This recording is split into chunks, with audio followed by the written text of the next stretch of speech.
The moment Jasmine Crockett paused mid-sentence and reached for a yellow folder under her desk, even the background chatter in the hearing room seemed to vanish. Her fingers did not tremble. Her voice did not shake. And yet, the temperature of the room changed. What came out of her mouth next made America forget it was just another oversight committee session. This nation has protected a lie long enough, she said, locking eyes with the chairman. A lie that began in a hotel suite and ended in the first family's photo frame. If you want more truth like this, subscribe now, because what follows will challenge everything you thought was private. Across the room, Congressman Matt Overby leaned forward, his pen snapping in half between his fingers. Representative Vance stared without blinking. Crockett continued, her tone calm, but her words sharper than anything said all day. There is a sealed document that proves the paternity of Barron Trump was once legally challenged and suppressed by executive order. It was never about the child. It was always about the image. There was no gasp. Not yet. Just tension. So thick it sat in everyone's throat. President Trump, watching live from the West Wing, stood frozen in front of the screen. His coffee remained untouched. His staff exchanged glances but said nothing. And then came the sentence that burned through every firewall. There is no DNA result, Crockett stated, holding up a photocopy, because someone powerful made sure it was never allowed to exist. Silence snapped. Trump turned to Chief of Staff Brian Hafford. Where is that file? He asked, already knowing no answer would help. Brian shook his head. Sir, we buried that years ago. No court followed through. Trump's face turned pale. She has it, he muttered, almost to himself. She has the one thing I paid to keep locked. Then louder, furious now, call Sinclair. Now, inside the hearing room, cameras zoomed in on the paper in Crockett's hand. The words were clear: motion to dismiss DNA test request due to executive privilege. She read it word for word. She did not blink. This is not a rumor. This is a copy of a legal obstruction, she said. One that covered up not just personal shame, but potential abuse of public power.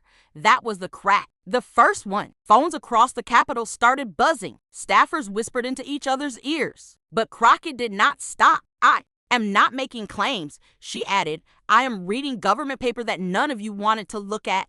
In the West Wing, Trump's voice shook. They will drag Melania into this, he said. No one replied.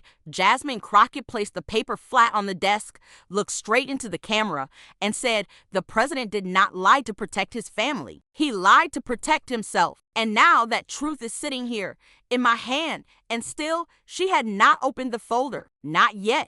The folder lay untouched for a full 5 seconds, but it felt like an hour. Crockett's hand hovered near it, not as a tease, but as a warning. She looked across the table again, her voice soft but unwavering. You all knew, she said. You may not have had the document, but you felt it. The silence around it was not accidental. It was purchased. Representative Overby stood halfway up, attempting to object, but the chair gestured him down. It was too late for protocol. The room belonged to her now. Crockett unlatched the folder and pulled out a single white envelope marked Confidential Maricopa Family Court 2019. The seal had already been broken. In the White House.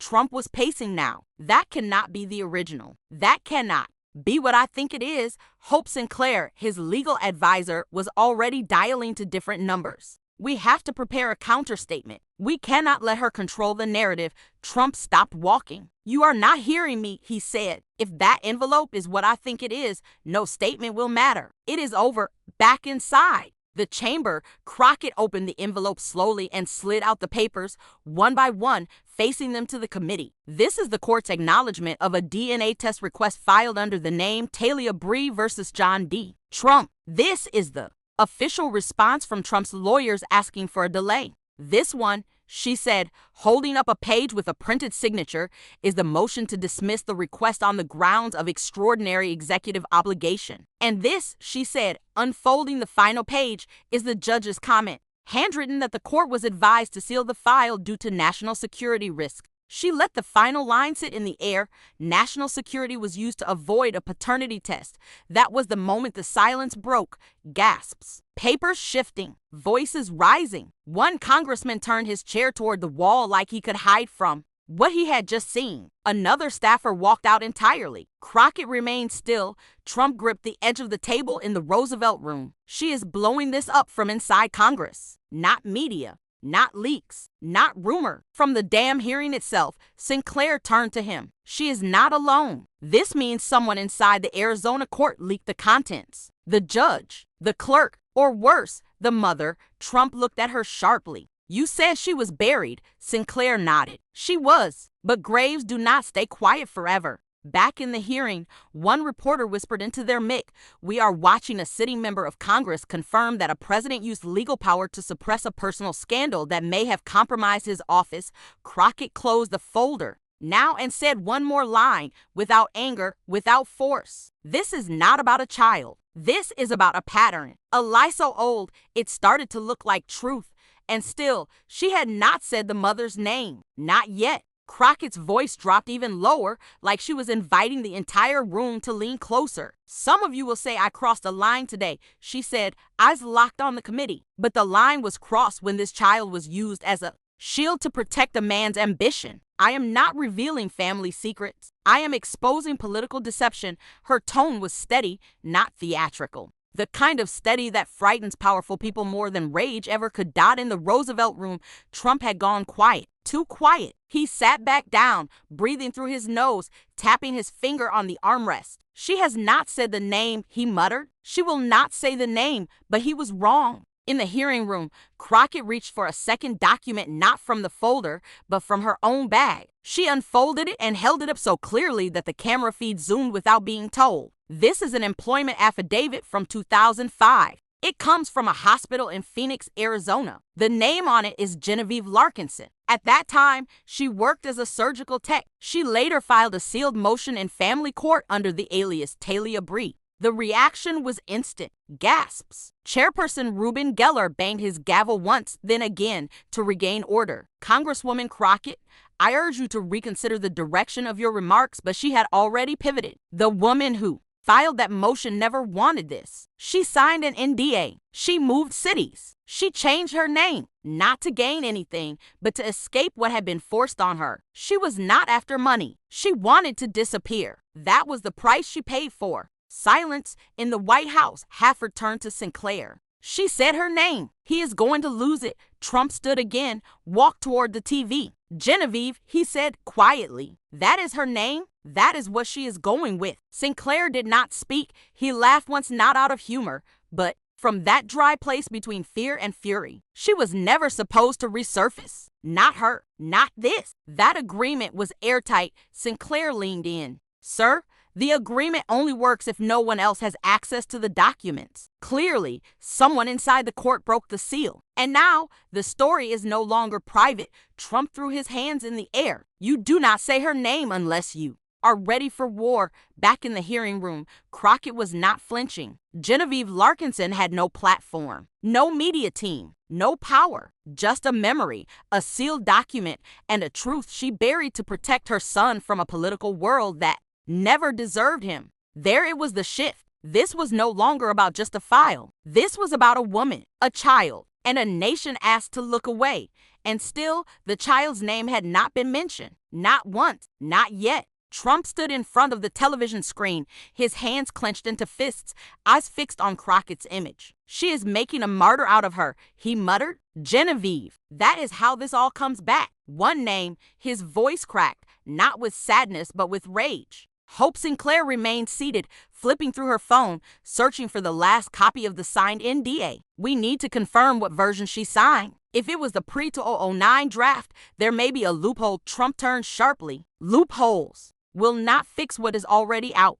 In the hearing room, the air was no longer thick. It was volatile. Crockett took a step back from the microphone and placed the documents down, her voice calm but loaded. "The question is not whether this happened. The question is why everyone allowed it to stay hidden. I am not accusing a man of being a bad father. I am accusing a leader of building an empire on silence, fear, and manipulation." Somewhere in a quiet suburb of California, Genevieve Larkinson stared at her TV screen. The room was still. Her son was away at college. Her lawyer, Harris Nolan, stood just a few feet behind her, hands folded. "It has begun," he said softly. Genevieve did not nod. She simply whispered, "I never wanted this." Harris stepped closer. "You gave them the documents because you knew no one else would."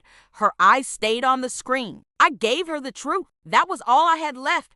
Back in D.C., Crockett resumed. I did not come into this chamber today to destroy anyone's personal life. I came here because I was handed proof that the machinery of power was used to cover up a court-ordered test, one that never happened because someone decided the public could not handle the truth. Trump was no longer speaking. He stood near the corner window, arms crossed, unmoving. They know now, he said flatly. Not everything, but enough. Brian Hafford walked in, holding a tablet. Sir, there is movement on the Hill. Ethics. Committee members are already asking questions. Judiciary is preparing a statement. Trump's jaw tensed. About what? Hafford hesitated. About whether executive privilege was misused in a family court matter involving a sitting president. They are calling it a breach of ethical governance. Trump closed his eyes. That term. They are going to use that term again and again. Sinclair looked up. They are going to push for the files, not just the affidavit, the medical records, the courier logs, everything.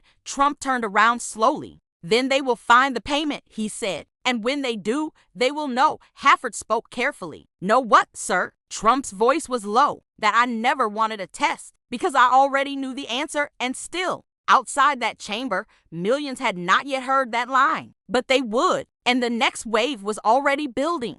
Genevieve closed the blinds and turned off the TV. She could not watch anymore. Every word Crockett had spoken felt like a door reopening that she had fought years to shut. Harris placed the red folder back on the kitchen counter. You can still stay quiet, he said. There is no legal obligation to come forward publicly. She looked at him, tired but certain. There is no safety left in silence. Not anymore. Back in Washington, Crockett left the committee room without answering questions. Reporters swarmed the hallway, microphones outstretched, but she said nothing. Her staff cleared the path as she walked calmly toward her office, still holding the folder. Inside, she finally sat down, exhaled, and stared at her phone. One new message. It was from an unknown number. A single word, respect. Meanwhile, at the White House, the atmosphere had shifted. Trump was no longer pacing. He sat still, silent, almost reflective. The chaos around him continued, phones ringing, aides rushing, but he heard none of it. His eyes were fixed on a spot on the floor. Hafford leaned in cautiously. Sir, do you want to prepare a statement? Something about the weaponization of personal matters? Trump did not respond. Hope Sinclair looked at Hafford and shook her head. He is not thinking strategy anymore. He is remembering. Trump's memory had taken him back to a room in Phoenix almost 2 decades earlier. A charity fundraiser. A woman in a navy blue dress. A moment that was supposed to be forgotten. He remembered how calm she had been when she told him, "It is yours." He had laughed then, not because he found it funny, but because denial was easier than truth. Now, that moment had returned, not in private, not in whispers, but under oath in a televised congressional hearing. At the Capitol, the mood had shifted too. What started as political theater had turned into something heavier, more real. Behind closed doors, committee members were already discussing how to respond. The chair was on the phone with House leadership. If what she said holds up under review, we are looking at misuse of federal influence, he said. This is not just scandal. This could be obstruction, far from the noise in a quiet newsroom in Stevie. Louis, veteran reporter Conrad Wells, sat hunched over a file on his desk. His fingers moved slowly across a printout from 2019, a sealed motion titled TB-VS, Jaded Matching Court Code for Paternity Dispute Filings. The case had vanished from public record a week after it was submitted. He checked the court's change log. A note read, "Order sealed upon high-level executive advisory." That advisory, he now knew, came from the Attorney General. Conrad picked up his phone and called a trusted source in Arizona's legal community. "You remember the Red Lantern Diagnostics case?" he asked. "I need everything you have." On the other end, the voice replied, "You are not the first to ask today." And with that, another match was struck. The fire was no longer just political. It was legal, personal, and dangerously close to uncontrollable. By nightfall, the fire had reached the one place Trump had hoped to keep in touch, Melania. She was in Geneva, attending a youth health summit when the notification came through. The hotel staff had been instructed to filter her news, but this one could not be hidden. A staffer slipped a printed headline onto her breakfast tray. Congresswoman Crockett exposes alleged paternity suppression by Trump. She read it in silence, then folded it, placed it beneath her plate, and continued eating. But her eyes never lifted from the table again. An hour later, Trump's secure line connected the two. "You have seen it," he said quietly. She replied without emotion, "Yes."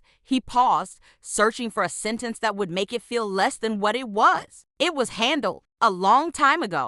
There was never. Melania interrupted him, calm and slow. "I asked you once. You told me it was false. I asked again after the election. You said it was noise. Now, a sealed court file has my answer." Trump gripped the phone tighter. "He is my son." Melania's voice was even. "He is mine." Then she ended the call. Back in Washington, Congress was no longer pretending this was isolated. Crockett's team had submitted the documents to the House Ethics Committee. No press release, no speech. Just a message to leadership. These files involve legal use of executive privilege in a personal matter and suppression of a court process. That is your jurisdiction now. In the West Wing, Hope Sinclair drafted her resignation. The hallway outside the press room had gone quiet. Even Trump's inner circle had thinned. Hafford sat alone in his office, replaying Crockett's words. "You do not lie to protect your family. You lie to protect your image." That line would be carved into every news cycle for days. That same hour, in a courthouse basement in Phoenix, Judge Rosanna Vitarelli stared at the envelope marked TB. Jaded, the seal still intact. Her hand hovered over it. She had kept this hidden under federal pressure for years. Now, with Crockett's claims matching her memory exactly, the choice no longer felt legal, it felt moral. She picked up her phone and made a call directly to Congresswoman Crockett's office. "This is Judge Vitarelli," she said. "I have something you might want to see." Elsewhere, a reporter from the Washington Ledger received a tip from a former paralegal. The court suppression was real. The child's test was ordered, then denied by counsel claiming executive obligations. It was buried, but not erased. The reporter called it in. "This is no longer a claim. It is a paper trail." Meanwhile, Crockett sat quietly in her apartment. She was not celebrating. She was preparing. Her staff asked if she planned a press conference. She said, "No, the documents speak louder than I can." And yet, one more move was coming, one that would remove all doubt, one that would put the truth, not speculation, into public record. One last folder, one last page. And when she brought it out, no one would be able to look away. It was just after 3 in the afternoon when Jasmine Crockett stepped out of a black sedan and walked calmly toward the press briefing podium set up outside the Capitol. No formal announcement had been made. No networks had been tipped off. Yet a handful of reporters had gathered, drawn only by a whisper inside the building. "She is going to speak again." The sky was gray, the air heavy. Crockett wore the same navy blazer from the hearing. No makeup touch-ups, no security detail. Just a plain manila folder in her hand, the same one that had changed the course of a presidency. She stepped behind the mic, eyes level, posture firm. "I am not here to defend myself," she said. "I am here to complete what I started." There was no opening line crafted for drama, no pre-written statement. She reached into the folder and pulled out a single page. "This," she said, holding it up, "is the original 2019 paternity test order issued under seal by the Maricopa County Family Court. It was never fulfilled. Not because the court refused, but because the man named in the motion avoided it under the protection of power." Cameras clicked.